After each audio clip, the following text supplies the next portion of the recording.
হাত ব্যথা হলেও তিনি প্রয়োজন এইভাবে করেই করছেন, পরে ফিজিওথেরাপি নিয়েও কিন্তু তিনি এভাবে কিন্তু 2 হাত দাঁড়িয়ে যান। আপনি যখন 5 ঘন্টার একটা প্রোগ্রামে থাকবেন তখন আপনি 10 সেকেন্ড 20 সেকেন্ড একটা ওনাকে কিন্তু এভাবে ঘটনা ঘটতেই পারে। এখন যারা মাঠ লেভেলে যারা অভিজ্ঞতা রয়েছে তারা বুঝতে পারবে যে 6 ঘন্টার একটা প্রোগ্রামে আপনি যখন একটা জেলা সফর, একটা বিভাগীয় সফরগুলো, তো এটা 6 ঘন্টার পথ, সেই 6 ঘন্টার পথে আপনি যদি 10 সেকেন্ডের একজন লিডারের একটি ভিডিও ক্লিপসকে সামনে নিয়ে আসেন, এটি দুঃখজনক। তো এরকম তো আমি তো বললাম 5 মাস তিনি অতিবাহিত হয়েছে, তিনি দেশে এসেছেন।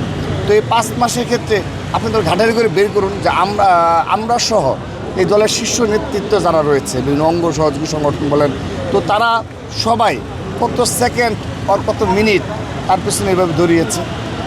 তো এই বিভিন্ন প্রেক্ষাপট থেকে যারা মাঠ লেভেলে যারা রাজনীতি করে তারা এটার বাস্তবতা বুঝতে পারবে। এটাই জানতে চাচ্ছিলাম, অনেকেই আসলে গাড়ির সামনে পিছনে থাকে, তাদেরকে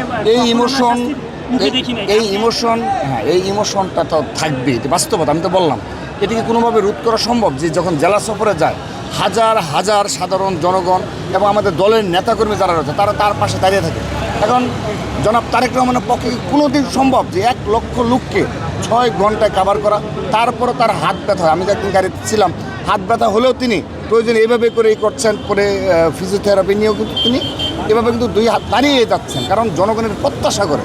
এখন সে যদি ভাব গাম্ভীর্যপূর্ণভাবে তার গাড়ি নিয়ে ছুটে গেল, জনগণ দেখল, এটা তো তিনি চাচ্ছেন না।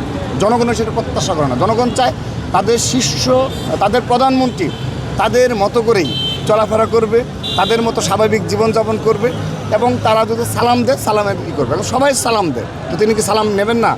এখন অনেক ক্ষেত্রে দেখা যায় যে জনগণ উচ্ছ্বাস সহকারে জেলা সফরগুলোতে বিশেষ করে দেখা যায় যে হাজার হাজার জনগণ তার গাড়ি ঘিরে ধরে। তো নতুন বাংলাদেশ বাস্তবতা আমি মনে করি এটি অত্যন্ত প্রাসঙ্গিক। হ্যাঁ, অবশ্যই আমরা যারা নেতৃত্ব রয়েছে তাদেরকে আরও বেশি দায়িত্বশীল আচরণ করতে হবে। আমরা অবশ্যই সেই দায়িত্ব আচরণ করছি।